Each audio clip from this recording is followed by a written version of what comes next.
Here you will learn how to find ratios of areas of two triangle, यानी कि क्या, दो triangle के एरियाज का रेशो निकालना।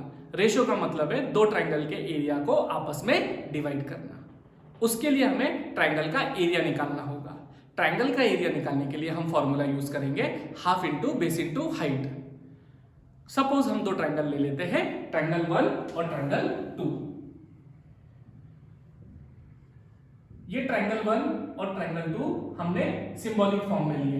ये सिंबॉलिक फॉर्म ऑफ ट्रायंगल 1, ये सिंबॉलिक फॉर्म ऑफ ट्रायंगल 2। और हम इनकी बेस और हाइट लेते हैं। बेस के लिए हम सिंबल यूज करेंगे b और हाइट के लिए हम सिंबल यूज करेंगे h। तो ट्रायंगल 1 की बेस क्या होगी, b1, और ट्रायंगल 1 की हाइट क्या होगी, h1। ट्रायंगल 2 की बेस क्या होगी, b2, और हाइट क्या होगी, h2।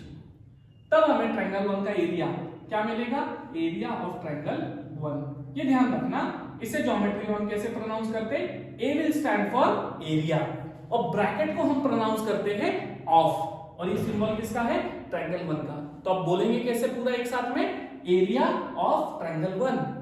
क्या मिलेगा हमें, फॉर्मूला क्या है, half into base into height. तो ट्रायंगल 1 के लिए हाफ इंटू बेस ट्रायंगल 1 की b1 और हाइट ट्रायंगल 1 की h1। ये होगा ट्रायंगल 1 का एरिया। ऐसे ही ट्रायंगल 2 का एरिया क्या मिलेगा हमें, सो एरिया ऑफ ट्रायंगल 2 होगा हाफ इंटू बेस। ट्रायंगल 2 की बेस क्या है, b2, और ट्रायंगल 2 की हाइट क्या है, h2। ऐसे हमें दोनों ट्रायंगल का एरिया मिलेगा। अब हम इन दोनों ट्रायंगल के एरिया का रेशो निकालते हैं। रेशो निकालने के लिए हम इन दोनों ट्रायंगल के एरियाज को डिवाइड करेंगे। सो सपोज मैं एरिया ऑफ ट्रायंगल 1 डिवाइड करता हूं एरिया ऑफ ट्रायंगल 2 से, तो आंसर क्या आएगा, half into area of triangle 1 क्या है, half into base 1 into height 1। b1 और h1 ट्रायंगल 1 के बेस और हाइट है, divided by half into b2 into h2। अभी जो हमने निकाला है वो एरिया हमें यहां पर लिखना है। अब ध्यान देना, न्यूमरेटर में जो तीन टर्म्स है h1, b1 और हाफ, डिनोमिनेटर में जो तीन टर्म है h2, b2 और हाफ। न्यूमरेटर के सारे तीनों टर्म्स के बीच में मल्टीप्लिकेशन है, डिनोमिनेटर के सारे तीनों टर्म्स के बीच में मल्टीप्लिकेशन है। अब ऐसे केस में जब न्यूमरेटर के सारे टर्म्स के बीच में मल्टीप्लिकेशन होता है और डिनोमिनेटर के सारे टर्म्स के बीच में मल्टीप्लिकेशन होता है, तब कोई कॉमन टर्म अगर हो उसे हम कैंसिल कर सकते हैं, या फिर कोई ऐसा टर्म हो जो आपस में एक दूसरे को डिवाइड करता है तो हम उसे डिवाइड करके सिंपल कर लेंगे। सो यहां पर हमें कॉमन टर्म है हाफ और हाफ। न्यूमरेटर में सारे टर्म्स में मल्टीप्लिकेशन है, डिनोमिनेटर के सारे टर्म्स में मल्टीप्लिकेशन है। अब इस कॉमन टर्म को यहां पर कैंसिल कर सकते हैं। ध्यान रखना, सिर्फ और सिर्फ मल्टीप्लिकेशन होने पर ही कॉमन टर्म्स कैंसिल होंगे। अगर प्लस या माइनस हो तो हम कैंसिल नहीं कर पाएंगे। चलो उसका एग्जांपल ले लेते हैं हम, कब कब कैंसिल नहीं होगा। हाफ है, ये तीनों टर्म के साथ हम एग्जांपल लेते हैं, हाफ फिर plus b1 into h1 upon half into b2 plus h2। अब देखो, न्यूमरेटर के तीनों टर्म्स के बीच में मल्टीप्लिकेशन नहीं है, एक जगह मल्टीप्लिकेशन है। डिनोमिनेटर के तीनों टर्म्स के बीच में मल्टीप्लिकेशन नहीं है, एक जगह सिर्फ मल्टीप्लिकेशन है। ऐसे वक्त में कॉमन टर्म होने के बावजूद मैं हाफ कैंसिल नहीं कर सकता। एक और केस देख लेते हैं, हाफ है, माइनस है b1 इंटू h1 है, हाफ है, माइनस है b2।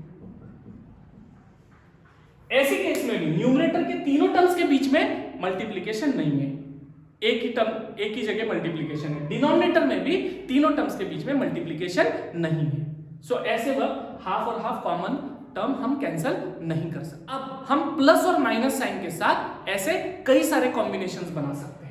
ये एक है, ये दो है, ऐसे कई सारे कॉम्बिनेशन प्लस या माइनस के साथ, सिर्फ प्लस साइन, सिर्फ माइनस साइन, या प्लस या माइनस साइन का दोनों का यूज करके हम कई सारे कॉम्बिनेशन बना लेंगे। ऐसे कॉम्बिनेशन में हाफ कैंसिल नहीं होगा। हाफ तभी कैंसिल होगा जब न्यूमरेटर के सारे टर्म्स के बीच में और डिनोमिनेटर के सारे टर्म्स के बीच में क्या हो, मल्टीप्लिकेशन साइन हो। समझ में आया, इसको ध्यान रखना, ठीक है। हाफ कैंसिल करने के बाद, कॉमन मल्टीपल कैंसिल करने के बाद हमें आगे रेशो क्या मिलेगा, हमें रेशो मिलेगा b1 into h1 upon b2 into h2। B का मतलब बेस, एच का मतलब हाइट, यानी product of base and height, product of base and height. पर न्यूमरेटर में जो प्रोडक्ट ऑफ बेस और हाइट है वो किसकी बेस और किसकी हाइट है? न्यूमरेटर वाले ट्रायंगल की। डिनोमिनेटर में जो प्रोडक्ट ऑफ बेस और हाइट है वो किसकी बेस और हाइट है? डिनोमिनेटर वाले ट्रायंगल की। ठीक है, ये होगा हमारा आंसर। जब हम प्रैक्टिकली कोई सम सॉल्व करेंगे तब क्या होगा, हमें दो ट्रायंगल दिए होंगे, दोनों ट्रायंगल का रेशो निकालते समय एरियाज का, दोनों ट्रायंगल के एरियाज का रेशो निकालते समय हम ये वाली स्टेप नहीं करेंगे। ये वाली स्टेप यानी जहां पर हाफ लिखकर एरिया फाइंड किया जाता है, क्योंकि इस वाली स्टेप में हाफ कैंसिल होने वाला है। कोई भी ट्रायंगल का एरिया आप डिवाइड करोगे आपस में तो हमें हाफ कैंसिल ही होगा, तो हाफ हमेशा कैंसिल होने वाला है। तो हाफ कैंसिल होने के बाद सिर्फ प्रोडक्ट ऑफ बेस और हाइट मिलेगा न्यूमरेटर और डिनोमिनेटर में। तब जब प्रैक्टिकली कोई एग्जांपल सॉल्व करोगे आप इस स्टेप के बाद यही स्टेप लिखोगे। इस पर बेस्ड 3 केसेस है, तीनों को हम 1 बाय 1 देखेंगे। केस 1, जब दोनों ट्रायंगल की बेस आपस में सेम हो, यानी दोनों ट्रायंगल की बेसिस क्या है? इक्वल बेसिस, इक्वल है। ठीक है, मतलब B1 ट्रायंगल 1 की बेस और ट्रायंगल 2 की बेस आपस में इक्वल है। तब हमारा एरिया ऑफ ट्रायंगल का रेशियो क्या बनेगा?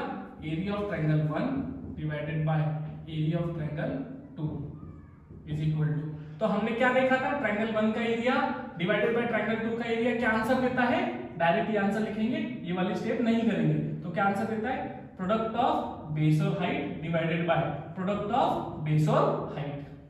अब दोनों ट्रायंगल की बेस सेम है, न्यूमरेटर के दोनों टर्म्स के बीच में मल्टीप्लिकेशन है, डिनोमिनेटर के दोनों टर्म्स के बीच में भी मल्टीप्लिकेशन है।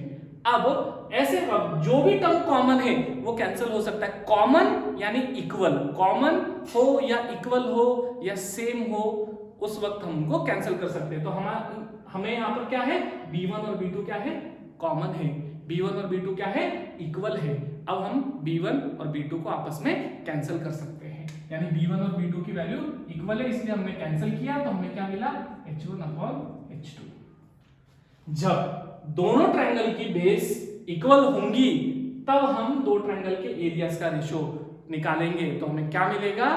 हाइट का रेशियो, यानी एक ट्रायंगल की हाइट डिवाइडेड बाय दूसरे ट्रायंगल की हाइट, यानी न्यूमरेटर वाले ट्रायंगल की हाइट डिवाइडेड बाय डिनोमिनेटर वाले ट्रायंगल की हाइट। समझ में आया? न्यूमरेटर में ट्रायंगल 1 है उसकी हाइट H1, डिनोमिनेटर में ट्रायंगल 2 है उसकी हाइट H2, उसका रेशियो मिलेगा। ठीक है, ध्यान रखना इसको। अब देखते हैं केस 2।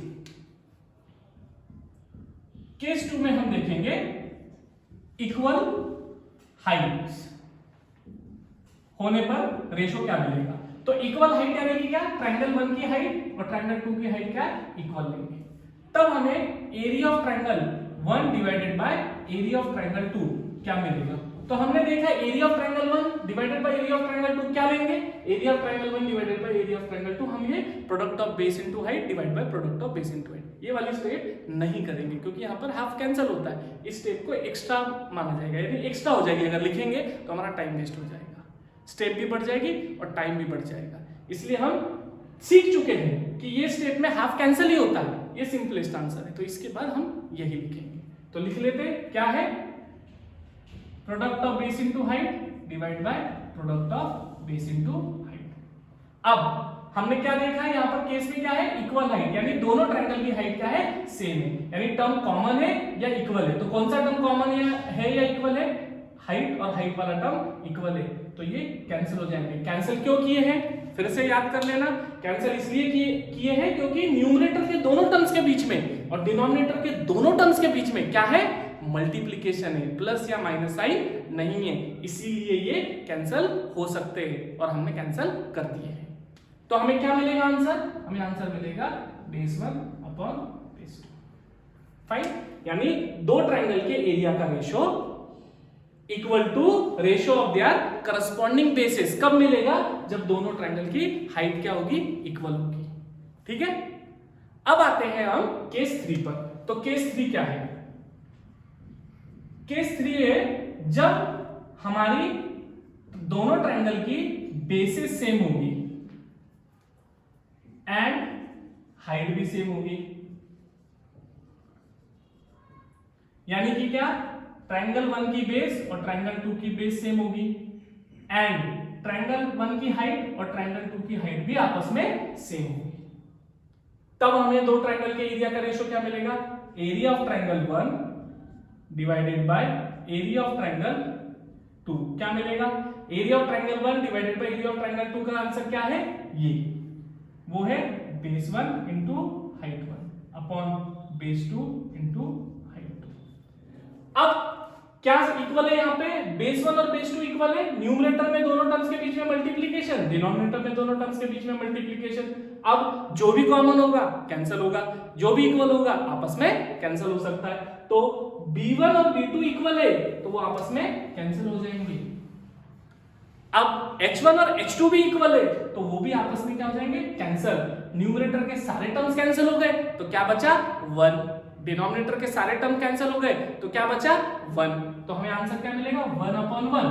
1/1 का मतलब क्या होता है, 1 को 1 से अगर डिवाइड करेंगे तो आंसर होता है 1।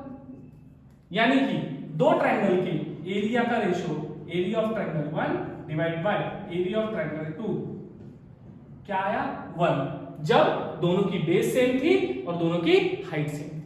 1 आने के बाद क्या होता है, ये जो डिनोमिनेटर में टर्म है एरिया ऑफ ट्रायंगल 2 ये इक्वल टू के इस तरफ जाएगा तो इस 1 को न्यूमरेटर में मल्टीप्लाई कर देगा, और 1 से जो भी टर्म मल्टीप्लाई होता है वही टर्म आंसर होता है। तो हमें फाइनल आंसर क्या मिलेगा, area of triangle 1 equal to 1 into ये वाला टर्म 1 को मल्टीप्लाई होगा तो यही टर्म मिलेगा, वो है एरिया ऑफ ट्रायंगल 2।